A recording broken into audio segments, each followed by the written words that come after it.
Welcome to the Agile Engineering Deep Dive Podcast. My name is Alessandro Guida, and today we explore a topic that sits at the core of every high-performing organization: talent. Across my career, the most meaningful successes were never the technologies delivered, the architectures designed, or the processes refined. They were the people who grew, individuals who developed their skills, expanded their confidence, and eventually stepped into roles they once thought were out of reach. In this episode, we take a closer look at what it truly means to be surrounded by talents, how to recognize potential early, how to support growth without micromanaging, and why mentorship is not a side activity, but a fundamental responsibility of leadership. We also connect these ideas to research, to modern engineering organizations, and even to early talent initiatives like ATU, showing how the foundations of growth start much earlier than we often assume. Let's dive in.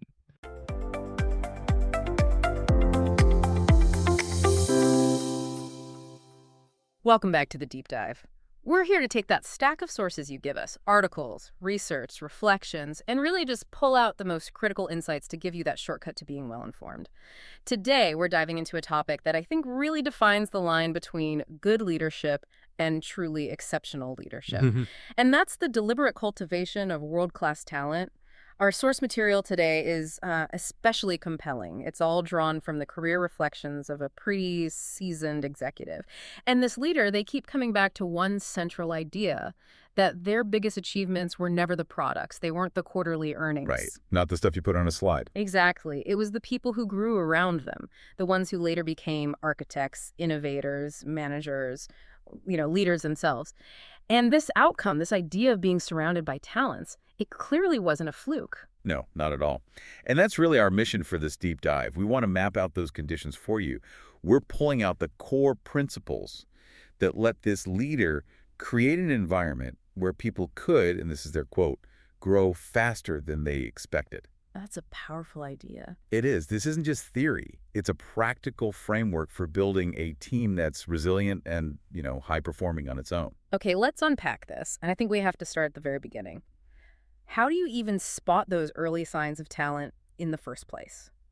I think we all have this idea that talent shows up, fully formed, like a finished product ready to go. Right, like they walk in the door on day one perfect. Yeah, but the sources just shatter that myth. They really emphasize that talent. It shows up first in these small, sometimes even counterintuitive behaviors, these little tells. It's so much less about the specific skills on their resume right now and much more about their intent, their drive. You can actually see it if you know what to look for. So what are we looking for? Well, the sources detail a few early signals that, often get completely missed in a typical performance review.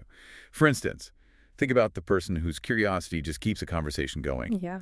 Not because they're being argumentative, but because they're genuinely trying to understand the second and third order effects of a decision. Or what about the person who can take a horribly messy problem? The kind everyone else runs from. Exactly, the one that scares people away. Yeah. And they just bring this surprising, simple clarity to it. That clarity point is huge. It's not just about organizing the mess. It's about finding the signal in all that noise. And I loved the point in the source about quiet courage.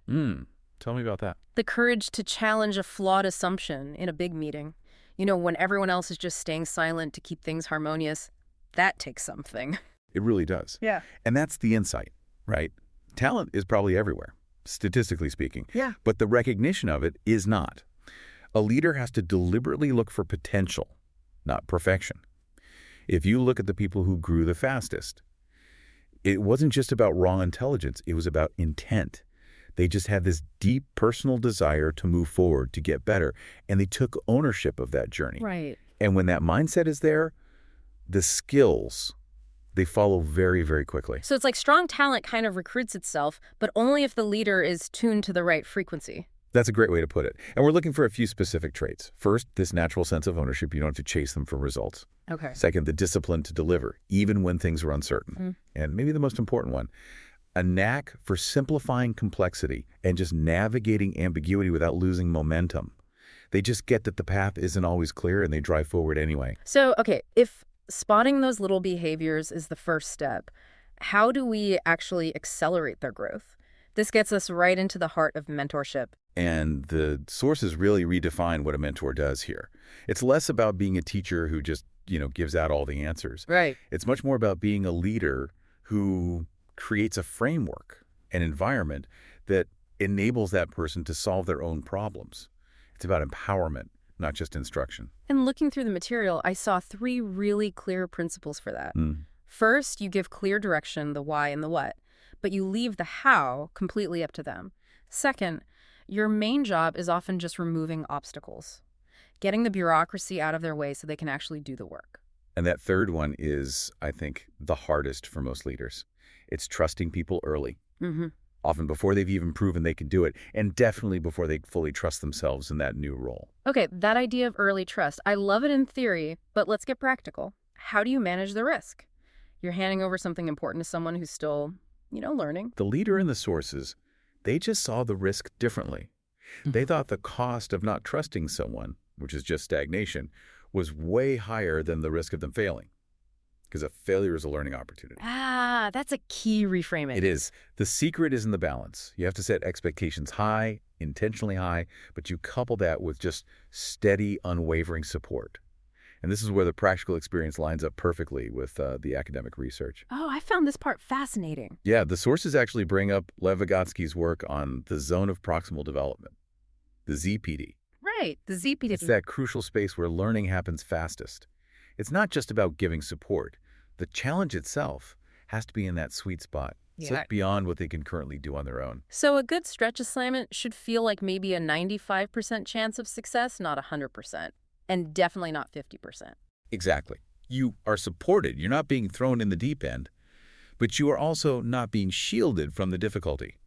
The mentor's job is to challenge them in a way that expands their capability, not just their anxiety. It's a very fine line. Which brings us, I think, to the foundation for all of this, the cultural element that makes it all work.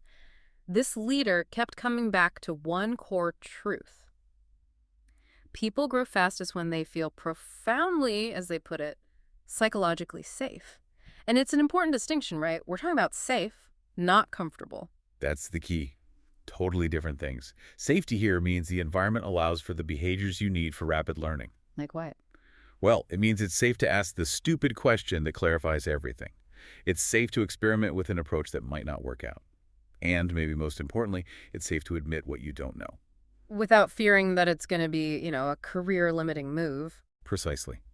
If people can't admit they don't know something, they can't get help. The learning just stops.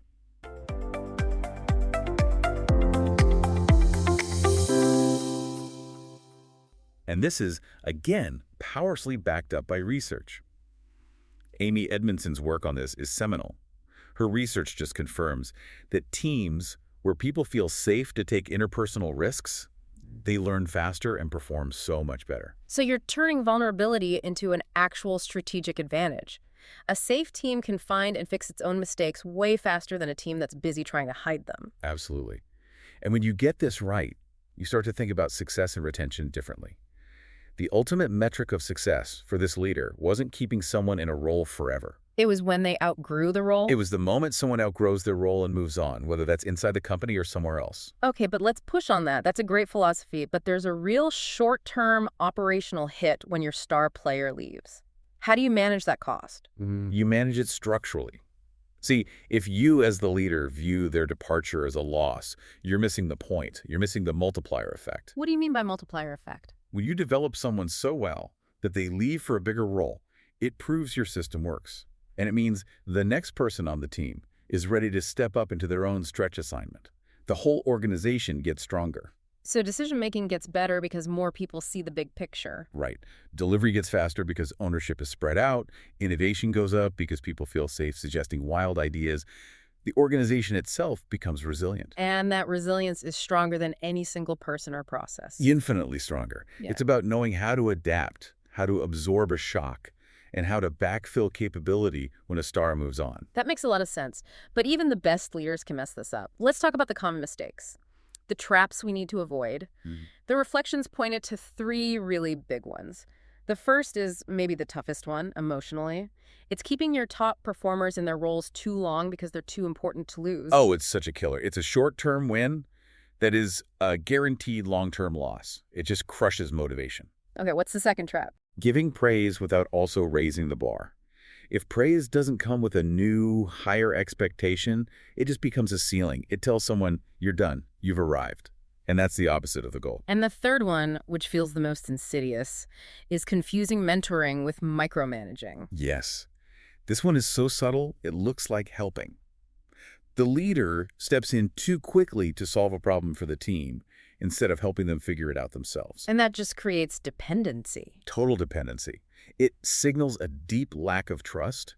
It's saying, I trust you with 90%, but not the critical 10%. Right. And that just undermines everything we've talked about. The safety, the stretch, it's all gone. So if you look at those three traps, stagnation, empty praise, and micromanagement, they all boil down to a failure of trust and challenge. Exactly. The big takeaway is that trust accelerates learning way more than pressure ever will.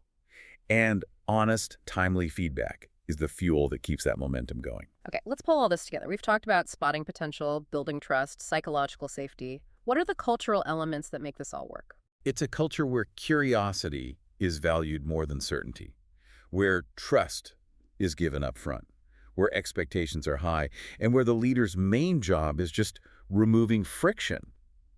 Getting the junk out of the way so the team can actually solve the hard problems. And what's really compelling here is that this isn't just a corporate thing. The sources point out how universal this philosophy is. Yeah, that's right. I mean, look at the example from Denmark they mentioned, the Academy for Talented Youth, the ATU. Right. It operates on an almost identical philosophy. They find young people with high potential, and they expose them to these big challenges, scientific, cultural feat, that force them into that Vygotsky-style learning zone. It's fascinating. It proves it's never too early to spot those small behaviors, the curiosity, the quiet courage, and invest in someone's growth. And when you put it all together, the practical career reflections, the academic research from people like Edmondson and Cram, and these real-world programs like ATU, they all point to one grand synthesis. It's undeniable. If people grow when trust is present, expectations are clear, and support is steady. That's the whole blueprint. And that brings us to the end of our deep dive. We started with spotting potential in those subtle behaviors. We moved to the necessity of early trust and stretch assignments. And we ended with the idea that organizational resilience really only comes from a high-trust, psychologically safe environment. And that final reflection from the leader really brings it home for you, for the listener. They said their greatest privilege was just seeing people flourish and take that experience with them to new roles, new organizations. Their success was measured by the success of the people they helped build. So here's the thought for you to take with you this week. If the ultimate result of great leadership isn't a product, but a legacy of capable, flourishing people, what one commitment are you going to make this week to build the talent around you? Remember, leadership isn't about what you build, but who you build it with.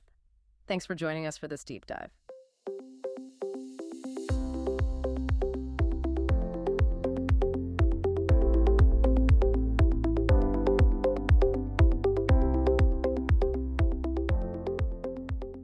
Thank you for listening to the Agile Engineering Deep Dive podcast. If today's episode gave you new insight into working across teams or highlighted the role of discipline in achieving real agility, feel free to share it with your colleagues or your network. You can find the full written article along with previous episodes in the Agile Software Engineering newsletter on LinkedIn. And if you have thoughts, questions, or examples from your own organization, I'd be happy to hear from you. Your experiences help shape what we explore next. Thanks again for tuning in, and I'll see you in the next episode.